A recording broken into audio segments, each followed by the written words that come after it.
Hello, everybody, and welcome to another episode of the Divorced Woman's Guide podcast. How are you guys doing today? I am so happy that you have tuned in and have joined me and Amy Sanders, who's here with me. Hello, Amy. How are you? Hey, very good. Thanks for asking, and thanks for having me on the podcast. Of course. I am so happy that you are here, and I'm really looking forward to diving into our conversation today about a topic that is so incredibly important, and that is how it is that we get to control our feelings along the path of divorce so that you can self-coach yourself across any area of your life. And before we dive in, I want to share a little bit about you with our audience today. So Amy Sanders is a master certified mindset and life coach. For more than 2 decades, she has taught and inspired thousands of women through weight loss, mindset, and business. Amy works with women to uncover their purpose and help them release the deep-rooted beliefs that hold them back in life. This includes helping women heal from divorce, abuse, and other life-altering circumstances that cause trauma in women and help them from reaching their true potential. Amy, I love the work that you do. And I know before we hit the record button, I was telling you how much I love your work. I've been following you. I get your emails. They're incredibly insightful. And I'm so honored for you to be here to share your wisdom. So before we dive in, I would love for you to share more about your journey and how it is that you came to do the work that you do today. Well, thank you. Thank you for that amazing introduction. Sure. You made me sound so good. You're like, is that me? That's you. Well, thank you. So everyone has their own journey, and I have had mine. So it started a long, long time ago when, as you go through life, you realize you start to uncover like, okay, so why do I do this? Why do I do that? Why? And you start to uncover. And what I realized is that from a very, very young age, I took on the role of people pleaser completely, to where I didn't even dare say no to anybody about anything, including getting married to my ex-husband. So when he got on his knee and he proposed after, by the way, 3 weeks of dating, I just have to throw that in there. He got on his knee and I felt completely sick to my stomach. Knots were just like turning. I felt ill. And as I'm sitting there, like looking at him as he's on a knee, by the way, in the snow.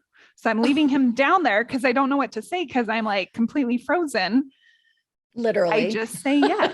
Like literally, right? Like figuratively and literally, I am like, I don't know what to say. Well, I don't want to make him feel bad. So I'll just say yes.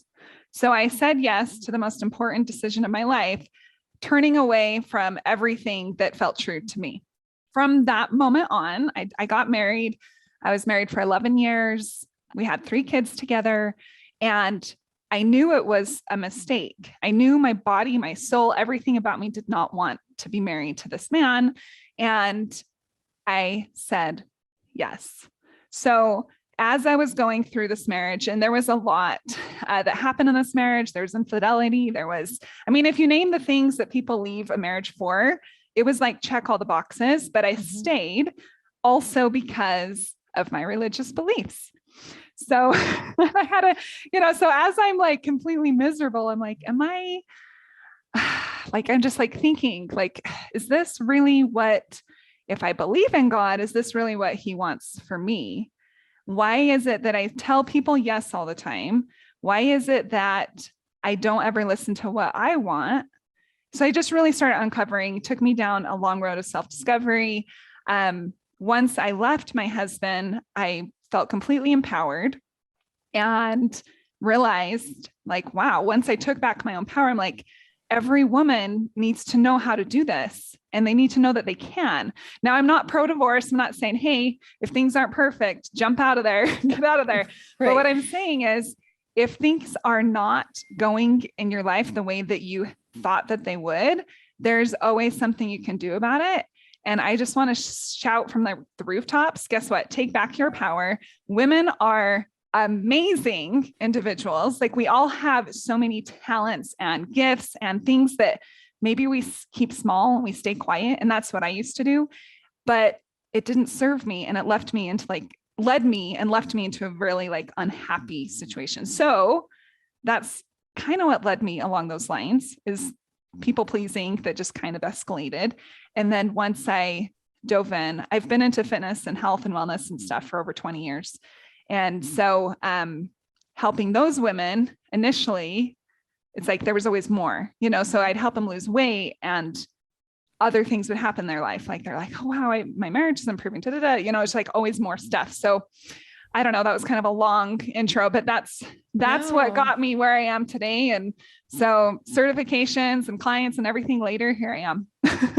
No, and it's great. And I love how you changed your story, right? You took part of what we're going to talk about today, right? You took back control. You realized what you had control over to make a change. And in doing so, you are living into a more heart-driven purpose with what it is that you do today. And I'm sure you see this a lot too with your clients, is that, and just people in general, we spend so much time worrying and thinking about all the things out of our control, right? And then this little teeny tiny amount, right? This like an inch of time, right?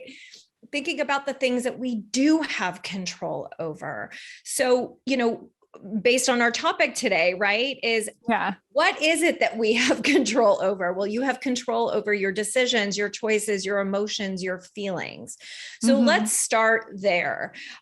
Talk a little bit about how it is that you coach and how it is that you support your clients in seeing what it is that they have control over when they're people like pleasers. They don't. Yeah, exactly. Yes, when they feel like they don't have control.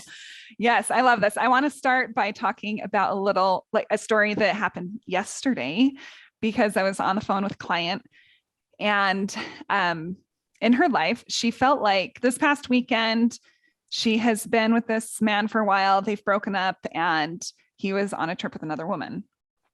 And so at least she thought. Well, turns out that he wasn't, but she was all up in arms about the fact that he was with another woman. But I'm like, you're broken up. So I was coaching her through that. But after she realized he wasn't even gone, she's like, I was crazy town for 3 days. I was like, yeah, you were. And you didn't even know for sure if it was happening. Right. It wasn't even happening. And she's like, why did I do that? And I'm like, well, the reason why you did that is because your thoughts fed you all kinds of information that was not true. And you reacted from those thoughts. And so that's how I wanted to start. And I want to start with that because I know that there's people that are listening that are like, yeah, that's me. We make up all this stuff and then we show up thinking that this stuff is true, and it creates our actions, it creates our results. And that's what also creates our unhappiness or happiness. So I'm going to walk you through what I like to call the model. And you might have heard about it, you might not, but it is helpful regardless of how much you know or don't know about it. So our brain gives us thoughts all day long, all the time, right? So I don't know what number is true, but I have read studies and seen studies that say we have 6,000 thoughts a day. 6,000. But I've also seen studies that say we've had 60,000. Yeah. So I don't know which one's true, but guess what? They're both big numbers. Yeah. Right? Yes. 60 is a lot bigger than 6,000, but say it's 6,000, that's still a ton of thoughts. So if you have those thoughts that are going on autopilot all the time and you don't do anything about it, they can become beliefs and we function from that place. So I like to think of our brains, we have these like neurons and these synapses that are going all the time. I like to think of them as like little highways. And if you have the same thought over and over and over, it's going to become a belief. Some of this, like, you're like, I already know this. Some people are like, I don't know if I know this, whatever. Anyway, thing is most of the thoughts that we serve ourselves are lies. They're not even true. We just decide that they're true. And we think that they're true about a circumstance. Mm-hmm. So even I know this podcast talks a lot about divorce. So divorce itself, that is the circumstance. That's it. Everyone can prove that it's happened. It's a fact. Like, okay, this person is divorced. We can all agree legally and also like in your daily life, okay, they're divorced. But it's how you think about that divorce that changes everything. And that's where a lot of people get stuck. So they'll have all of these different thoughts. He's a terrible person. She totally screwed me over. They took everything. I mean, you can focus on whatever you want to focus on. And I know that like I'm going to trigger a lot of people right now because people look at divorce as a negative thing. I've been divorced too, and it was a really hard thing. It was one of the hardest things I've ever been through. But how you show up in that moment, whether it's divorce or anything else, and you stop just long enough, just becoming aware for that little second to question that thought. First of all, is it true? Most times it's not. Second of all, do I want to show up this way? Like, how do I want to show up? So when it came to my divorce, I was like, yeah, I can play victim card all day long, but who wants to stay in that place? Right? Like, it's like a terrible place to be, to just, oh, my life is over. He took all of our money. I'm so broke. I'm a single mom. These are all things that happened to me. I couldn't pay my rent. Like, I can focus on all of that, but it's not going to get me anywhere, even though those might be true facts. You look at my bank statement and it doesn't make sense because it's in the negative, you know? But so first and foremost, stop and think about those thoughts. Like, are they serving you? And if they are not, you can pick a new one. Sometimes the new thought needs to be a bridge thought. I am learning how to deal with my current circumstance or divorce or, you know, fill in the blank. I am learning how to co-parent with my ex. I am learning how to see the good out of everything. So it might be like a bridge. Like, you're just like, okay, I'm going through this process. Or you could just skip the whole bridge and be like, whatever you thought you want. Like, I want this, or I've got this. I'm a killer ex-wife. I like to say, you know, I would love to be the ex of me. Are you showing up in that space? Like, I would love to be that person because for me, I want to treat everyone the way I want to be treated. Sometimes that's really hard in these can be in these circumstances, but just like being there, like, you know what? Okay. How would I want to be treated? Let me just show up in that energy, and then they get to decide. Right. We're going to talk about that too. We're going to talk about them in a minute and how like feelings are, but from your thoughts, you always feel a certain way. And that's where you take action every single time. So if you have an amazing thought, like you're so excited to go to a concert tonight, that energy that you have is excitement. You're looking forward to it versus maybe a concert you don't want to go to, or you don't want to pull up and switch with the ex-husband. Like, you're like, oh, I have to see him today when we do the kid switch, you know? So you have to look through a lens of like, how do I want to be? Right. What kind of feeling do I want to bring up? Right. And it's shifting the perspective, right? So it's like, oh God, I have to see him today to get my kids. Well, you get your kids, forget him. You get to see your kids today, right? Like, eliminate it. I think that people think that there's only one way to get from A to Z, but as you and I know, and I love the metaphor that you use it's like all these multiple highways. Like, there's a million different ways that you can get yourself from A to Z. It's just because you've been on autopilot, you're so accustomed to sticking with that same story. So I love, kind of the reframe and the rewrite of what the positive gets to be in what you're currently seeing as a negative. Yeah. And also understanding that it's okay for things to be negative sometimes. So often we're like, well, I'm not happy. I'm not happy. I'm not happy. Like, you're striving so hard to be happy. I'm like, guess what? Sometimes there are hard times, and recognize those, give yourself grace. Yes. But also pick yourself up. Are you wallowing? Are you just staying here? Like my client was like, I'm going to just stay in this place because he's with another woman. So my life is over for the next 3 days. Well, guess what? He actually wasn't with another woman. He was working. And so you just went through all of that like mind drama, and she was crying herself to sleep. And I was like, and then also you chose to break up with him. So look at what you have power over, right? And how you want to be. And before you go all crazy town in your head, ask yourself, like, is that really true? Like, is that truly a circumstance that can be proven? Or am I just making up a lot of stuff that's not true? Yep. So yes, any thought you have, that's where your feelings come in. So if you have negative thoughts, you're going to have crappy feelings. Just that's bottom line. That's how it goes. Yep. But the opposite is also true. Yes. And from those feelings are what create your results, because you act from your feelings. If you're excited, you're going to show up with more excitement. You're going to do like, so if you're getting ready for the concert, you're going to look cuter, you're going to do your hair, whatever, right? Those are your actions. And then you have a good time. And that's your result. But you can apply it literally to anything in life, as long as you stop long enough to look at that thought and question it. Yep. Very true. And when I first learned this model, I have to say this, because when I learned this model, I was like, well, it doesn't apply to all these other issues in my life. I was like, it doesn't apply because it applies over here, but it doesn't apply over here because I'm getting sued by my husband's ex and try and do a model on that. And I'm like, once I learned how to really pick it apart, I was like, right. yeah, I can still decide how I want to show up. It applies everywhere. It applies everywhere. It doesn't matter who you are, what your circumstance is. The biggest thing is to know and understand that your circumstance just is. It's a fact. It's something that can be proven. Right. Everyone will agree. And there's no emotion attached. If you have an emotion attached, then that's where you struggle. And we think that it's because of our circumstance that our results are the way they are. It's because I'm in this marriage, or it's because I just got divorced and now I'm broke. It's because you create your results. What's happening in your life right now is exactly because of what you've either done or you're doing, or the choices you're making, right? Yeah. But the good news is, guess what? It can all be changed. Like, you have full power over you. You do not have full power over somebody else. And with that said, I wanted to talk about the manual, which I call it the manual, where we think that certain people should behave a certain way.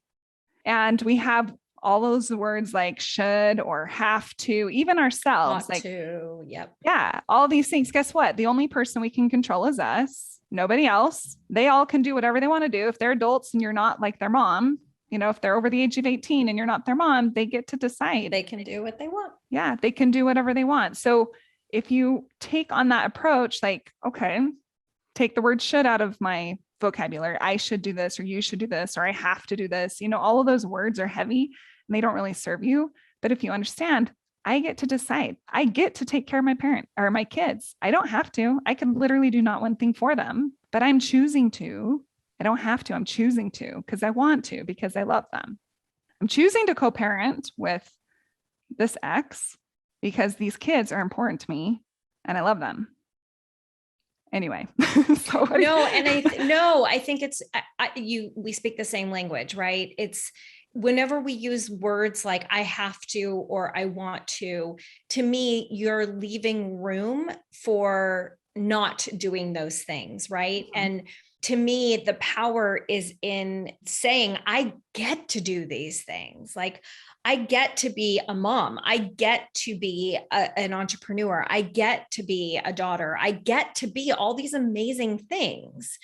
And I agree with you, when you think of it from that lens, it totally shifts everything. I mean, those of you guys listening, like, say it out loud, like, oh, I have to go pick up my kids. That's like, right?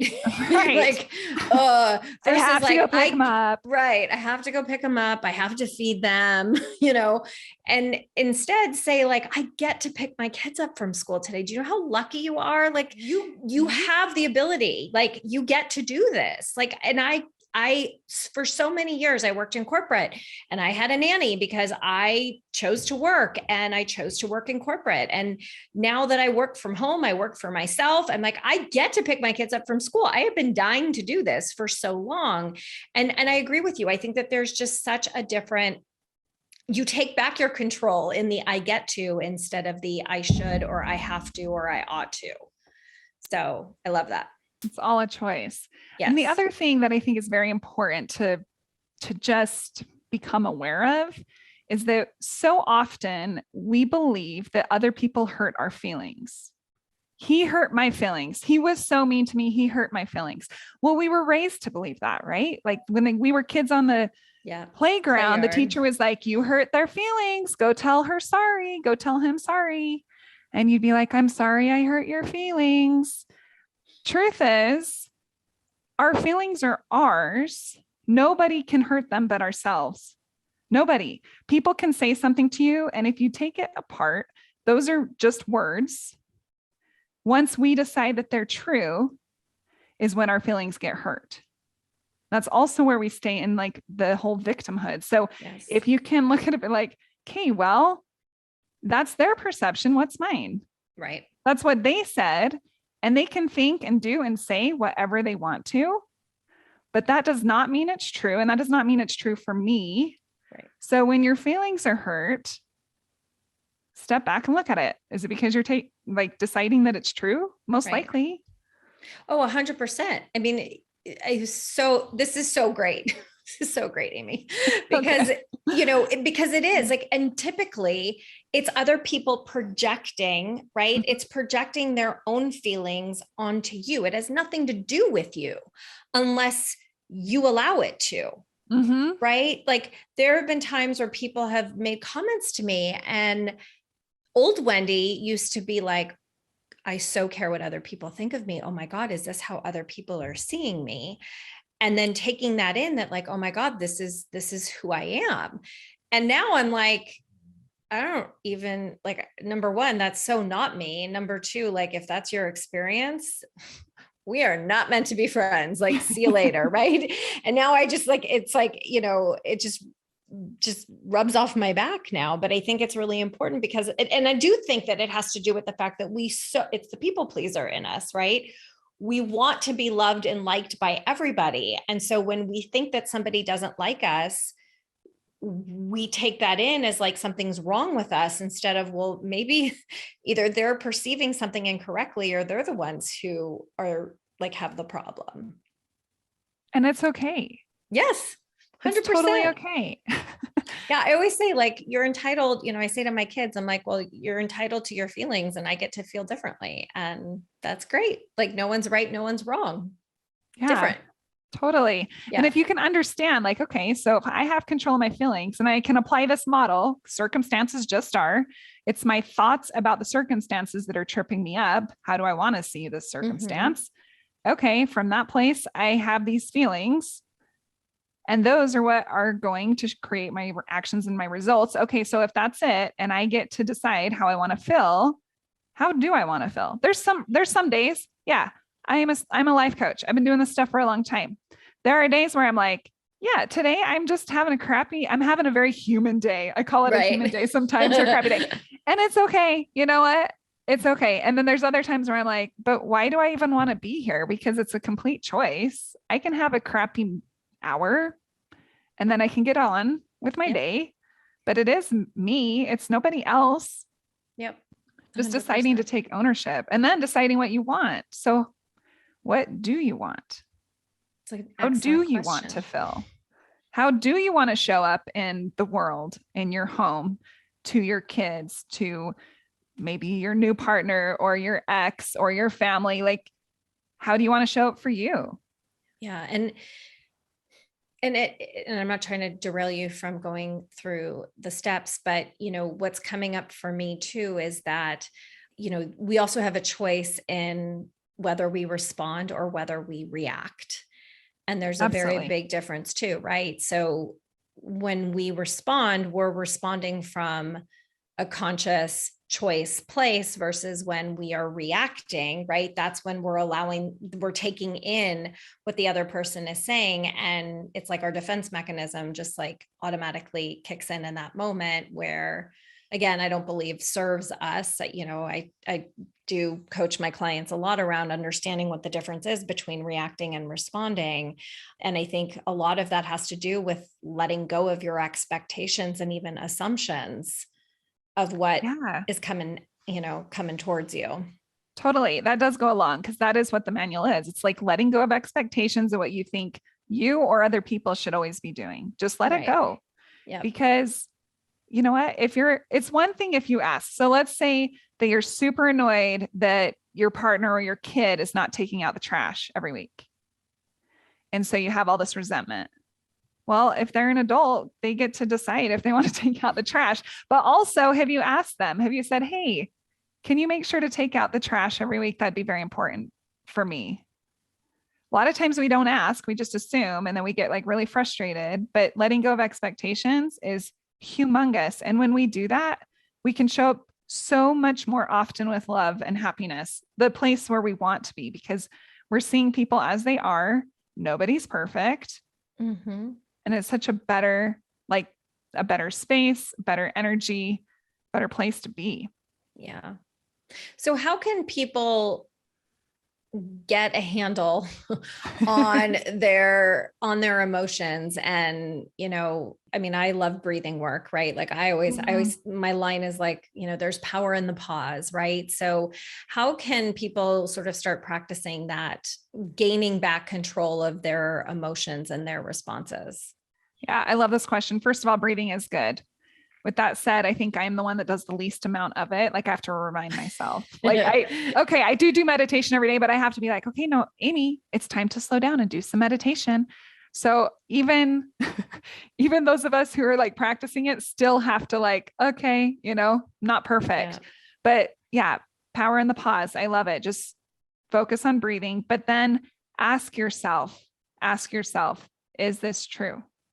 What do I believe to be true? And if it is true, like I still like will question it. It's my job to question everything, but like if you're believing it's true, ask such why. a coach, Amy. I know, right? I'm like, no, it's not true. But ask yourself why. Like, why is this a problem for me? Just very, very simple questions to get your mind going. Mm-hmm. And don't let your mind go to the I don't know, because I don't know turns your brain off. Yeah. It just turns it off. So getting to that place, like always remembering that it starts with a thought. It's not the circumstances, it's the thought. And also understanding that, yeah, if you are in the middle of divorce or if you've just gone through it, it's going to take some time to heal, and that's okay. But be very, very, very aware. That's the very first step, is what are you allowing yourself to think about? And if you would say what you're saying to yourself, would you say that same thing to your kid? Would you say it to your best friend? Would you say it to your mom about them? Because if you wouldn't, then it's time to stop it. It's time to stop it and time to start looking at other thoughts and treating yourself better, because that's the only way to get through that crap. Yeah. So that's like really like the very first step, is just being aware of what you're telling yourself about your circumstance, about you, like all those things, questioning it, asking why it's a problem, asking if you'd ever say it to anybody else that you actually love. Yeah. And I ask that question all the time. I'm like, would you talk to your friends? Would you talk to your kids the way that you talk to yourself? And everybody's like, God, no, I would never. But yet we do it to ourselves every day. I mean, literally every day, if we're being really honest with ourselves. And, I think one of the things I'm hearing you say that I hope everybody tuning in is getting is that it's really about slowing down and paying attention to, it's not even getting mad at yourself when you're not paying attention. It's acknowledging when you do, right? Acknowledging when you are getting into old habits, or because like you said, we're human beings. Like I'm not perfect either. Like I could probably breathe more during the day. And Lord knows I remind my kids to like, just take a breath, right. Like I need to remember to say that to myself. But, I think that we choose to go on autopilot, in kind of what the next steps are, instead of just like taking a beat and figuring out, okay, aside from whether this, yes, is this fact or fiction? And then it's like, okay, what's coming up for me? Like, what am I feeling right now? Right. Because a lot of times I think, anger is kind of a mask for like 15 other emotions that we are truly feeling. Right. And for me, my anger is typically a mask for disappointment and sadness. That's my reaction to when I feel sad or disappointed. So how can people start kind of paying attention to their emotions to better equip them to move through these different life circumstances? Oh, I love this question. Okay. Let's go. Okay, let's do it. Emotions. Sorry, I need another drink. Have some water. So emotions, what we do on autopilot is we try to resist them. So we try to buffer. So we do everything else. We might pick up a bag of chips. We might even do something healthy and go work out. We might turn on Netflix. There's a lot of things that we try to do to resist these emotions. So what you brought up was great. Just, journaling, trying to figure this out. But I like to think of them as, say that you're in a room and it's windy and the door, it's so windy though, that door is just like, you're pushing it shut to hold the wind. But what if you just opened the door and allowed it? And that's what we don't do. We don't process our emotions. Right. Instead, we try to push them down. We try to ignore them. We try to buffer doing anything else, but really acknowledging what is coming up for us. So if we acknowledge it, what am I feeling right now? What is this emotion? I have anxiety. Okay. So why am I having anxiety? Again, it's the question, okay. All right. Anxiety. Think of anxiety as a human. You're anxiety. Do you remember those you can feeling hang out. books? Miss Sunshine, Miss Little Miss, Yes. the Little Miss books. Totally. That's what the image that just came to my mind is. Right. And it is so maybe anxiety is just hanging out with you today and the door's open, the wind is going, and anxiety is that wind and you're just kind of letting it go, but it's not going to derail your day. But you're also not going to buffer and ignore or try to push it away. You're just going to be I'm going to sit in this purpose. I'm going to sit here with anxiety for a minute and I'm going to recognize you. I'm going to say hello. I'm going to ask why you're here. And then I'm going to say, okay, so you can stay, but guess what? I also am going to do these things. You're also not going to derail my day. But what people do is they resist. So if we just stop resisting and just start allowing and also understanding that we're going to have positive and negative emotions and it's okay. It's part of the human experience. Yeah. We're going to have more positive emotions though, or at least have more peace if we deal with our emotions, if we ask the questions, if we go through the process. So allowing it instead of resisting is my number one, I guess, answer to your question. But I just like the door analogy. Let it flow, let it be, question it, let it hang out for a while, but keep going. Yeah. Yeah. Because I think so many of us allow it to derail or we make excuses as a result of it. We allow it to derail or we start overeating. We pick up the bottle of alcohol. We do anything to buffer, to not feel it. But by not feeling it, it's still there. We're resisting. It's harder to keep that door shut than just to open it up and let it be a little breezy. I agree. I always say that everybody's like, what's the shortcut? What's the shortcut? I'm like, through, or as you said, it's like opening the door, just let it in, feel it, let it go through you. Because if you resist, right, that's when the pain gets worse. That's when I believe, your health gets impacted, right? Because wellness isn't just about, it's not just about physical. It's truly emotional and mental wellness is so incredibly important. And, hopefully that's what everybody's getting from this episode today, right? Is that wellness is all encompassing. It is. And it's so important. I know that so many of you guys that are listening to this podcast, that your physical health went down the drain when you started going through the process. Yep. Because all of that emotional and mental stuff that was going on, all of that spiritual, all of it comes out through your physical fatigue. I got zits all over my back. I don't know why, but that's where it was coming out. Right. I was like, why is I have back knee, and I got cystic acne on my chin. And it's funny because my listeners know, my mom passed away a couple of months. And so I have been physically manifesting my anxiety and my stress in different ways. And it's interesting because it's manifesting differently a little bit, but for me too, it would come in the form of cystic acne. And I'm like, in my 40s. Like, what is going on? What is happening? And then to your point, like I realized I was like, oh, this is like the anxiety and the stress that I'm feeling. This is how it's coming out. Mm-hmm. So, and we don't have control in how it winds up manifesting necessarily. We know that it's going to manifest in some way, which is why it's so important to kind of nip it in the bud, or just nip it in the bud as it's happening.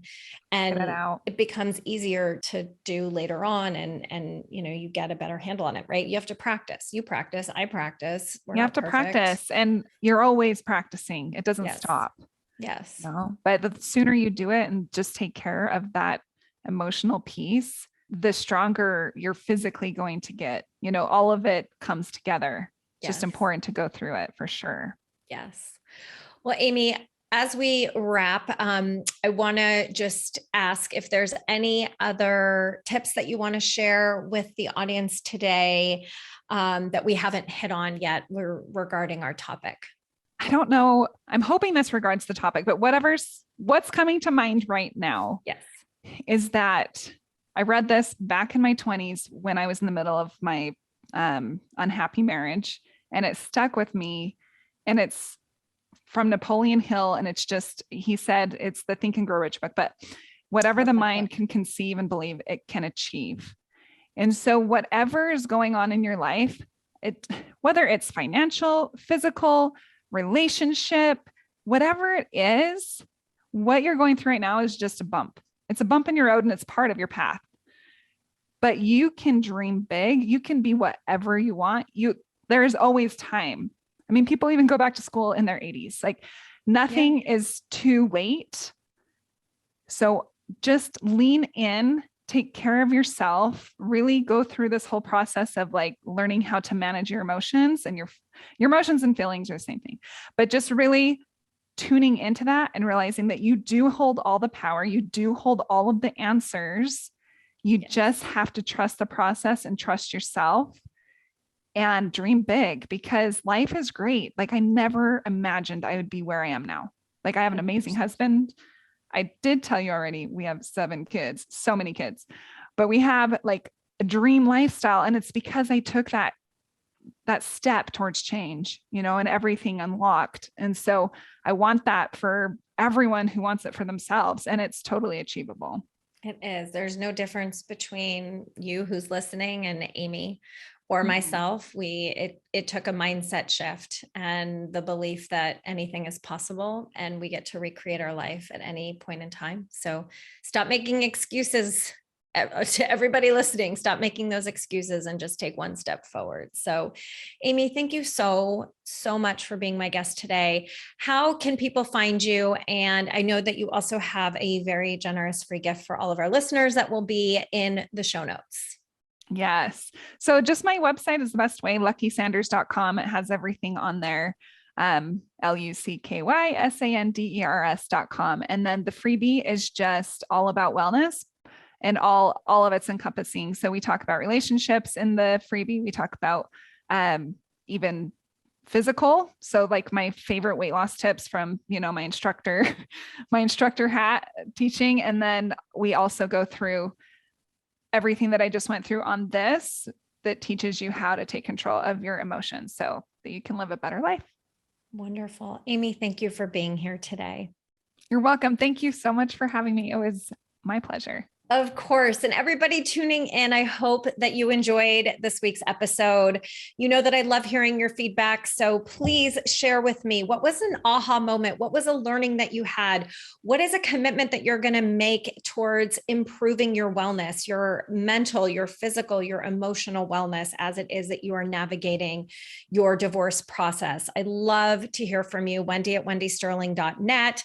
Don't forget to subscribe to my podcast so that you don't miss a single episode. We release every single week.